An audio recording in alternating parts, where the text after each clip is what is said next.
এই গুণা রাখছেন কেন? এই পথ গুণা যখন নষ্ট হয়ে যাইতেছে আপনাদের, ভালো ডাস্টবিন যেই জায়গায় এই ময়লাগুলো, এই ভালো কিছু যেহেতু জিনিসই হোক এই জায়গা থেকে রাখলে সমাজের ভালো হয় না? এইটা কি ভালো কাজ? যখন এই ধরনের কাজ যদি এলাকায় চলে, এলাকায় যদি এই ধরনের হয়, তা আমি কিভাবে মানুষকে বলবো? যখন মানুষে বলতে পারে যে না ভাই আপনি গালাগালি করেন, না গালাগালি না, আপনি যদি দেশের সমাজটা যদি ভালো হয়, ঠিক আছে না, দেশের সমাজটা যদি ভালো হয়, আমরা যেন এইসব জায়গায় রাখছি, এটা ভালো না। কিন্তু গিয়া হঠাৎ রোডের সামনে কেউ আগুন ধরাই দিতে পারে, আগুন ধরাই দিলে এখানে মাল আমাল যাই হোক সব শেষ হয়ে যেতে, একটা ঘর বাড়ি সব শেষ হয়ে যেতেছে পারে, ঠিক আছে না? তা এখন যদি আমরা এই মালামাল যদি এক সেফটিতে রাখি, সবাই যেন এই মালগুলো যদি এখানে না থাকে, আমাদের জন দেশের ভালো হয় না? এক জায়গায় এখন যদি এই পাশাপাশি একটা ঘর আছে, এই কেলা গাছের ওই পাশে একটা ঘর আছে, যদি এইটা আগুন ধরাই দেয়, কেউ একটা দুর্ঘটনা ঘটে যায়, তখন তো ওই ঘরটা শেষ।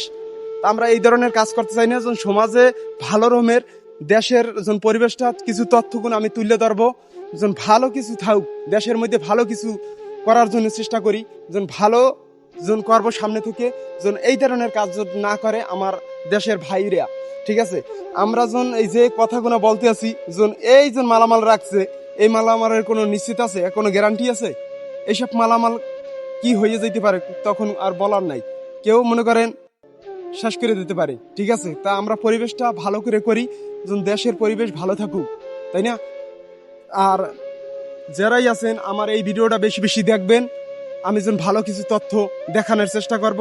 আমার আইডিটা সবাই দেখছেন, আমি যেন তথ্যগুলো সবাই কি নিঃস্বার্থে দেখাই দিয়েছি। আমি যে রায়হান ভাই, গরিবের ভাই, সবার পাশে থাকি। সাপোর্ট করবেন, ভালোবাসা দেবেন।